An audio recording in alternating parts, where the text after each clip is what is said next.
919, are you there? Is this me? Yeah, it's you. What's your name and where are you calling Oh, from? hey. Yeah. Hi, I'm Rishwajit calling from India. Sorry, will you tell me your name just one more time, please? Yeah, it's a tough one. It's Rishwajit from India. Rashudit from India. Nope, but Oh, sorry. My bad. yeah, Okay. that's all right. I did my best. Okay, please tell us what's on your mind. Thanks for calling. Yeah, I just wanted to update you on the situation that the programs that have been happening in India and answer some questions if you might have.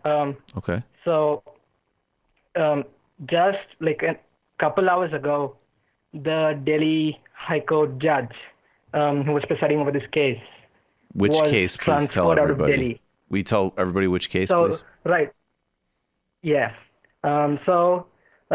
This program, I guess, started with a BJP slash RSS minister who gave an inflammatory speech to the Hindu nationalist mob, right?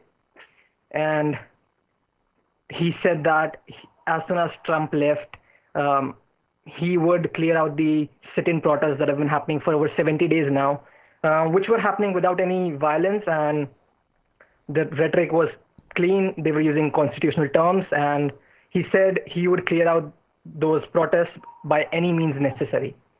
And he had this whole mob with him. And, the justice system here is not very good.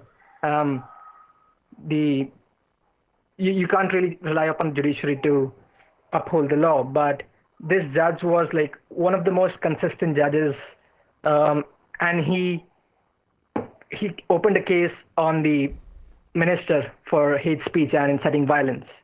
But as soon as he did that, the executive transferred him out of Delhi. So the chances of us getting justice in this case are looking real slim now. And so that also shows the parallel part of this process, because I remember interviewing Soumya Shankar before the election, and her point was that from the perspective of justice and labor and anti-minority and anti-Muslim sentiment, obviously it was already a terrible thing that Modi was in power, but that the second term, and I think we could certainly see some echoes in the United States, the second term was the term that would mean the formal assault on what is institutionally, at least, and constitutionally written, a very strong democratic system in India. Now, again, there's a lot of flaws, and that implementation has not been there, like hasn't been anywhere else. But this is the phase where we go from inciting these things, discoursing these things, but now we're just going fully towards, we're going to, the judge, nope, sorry, we're removing you. More of this sort of formal rollback of the democratic state. Is that a correct interpretation? Yeah, so we see this as part of the pattern we've been seeing since '84 with the Sikh genocide, and then the 2002 Gujarat anti-Muslim riots again, and now we're seeing this. So this pattern of violence has been consistent with the Indian state, but with the coming of Modi, we see an ideology that did not exist before. I mean, it did, but he changed the things here. The ideology specifically calls for Muslims to be eliminated, right? So this assault has become more formalized and institutionalized. Anything else you want to add? Anything else? I mean, in any way we could be even remotely helpful? Just elect Bernie, because he is the only foreign policy candidate. He is the one you want to elect if you want international justice and solidarity. That's it. Because as soon as he gave that comment, Indian media went in a frenzy, and like everyone was accusing him of being like an ISI agent, and like because of his campaign manager being Pakistani, and all of these. You're going to hear a ton of that. Faz is.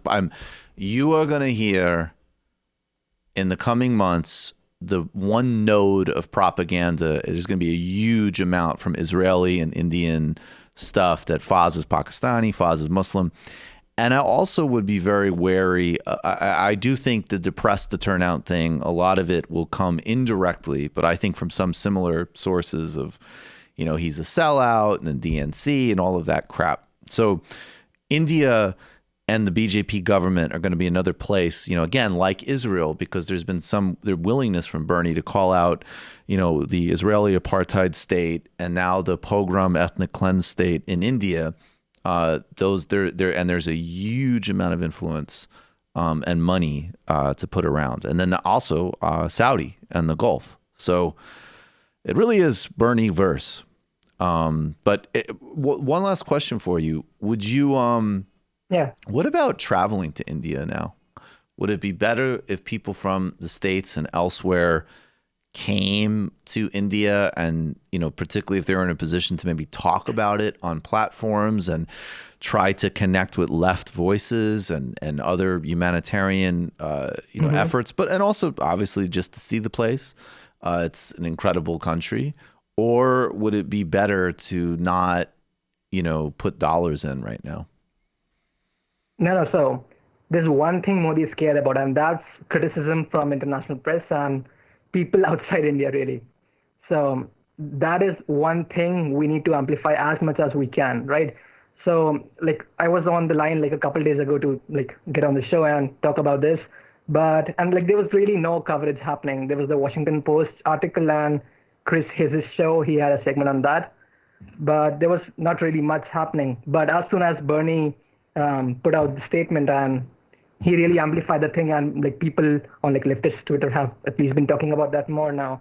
So I really think we need to amplify the situation happening in India as much as we can, and because the pogroms are happening as we speak. I got a call from my friends who were in the protest an hour ago, and there was a shooting just near the protest site my friends were in, and that was really scary. So this it's a dangerous situation, and we need to do as much as we can to get this out and talk about solidarity. It. And Sorry, go ahead. No. As for traveling and talking to people here and connecting, I think that's one of the best things you could do, right? Great. That's my instinct. I think that somehow we have equated, we should absolutely be pushing for on the business sector level and, if power ever changes for things like boycott, divestment, sanctions against the BJP government and against Israel and so on. But exactly. I think on the citizenship, travel and engagement level, I think it's maybe not 100%, but I think it's almost always the right call to engage with human beings wherever they are and see and communicate and engage. And I think that should be made a very clear distinction between that and what we're calling for with regards to business. So I'm glad to hear that. But I obviously wanted your perspective. Thanks so much for the call. Thank you. All right, let's get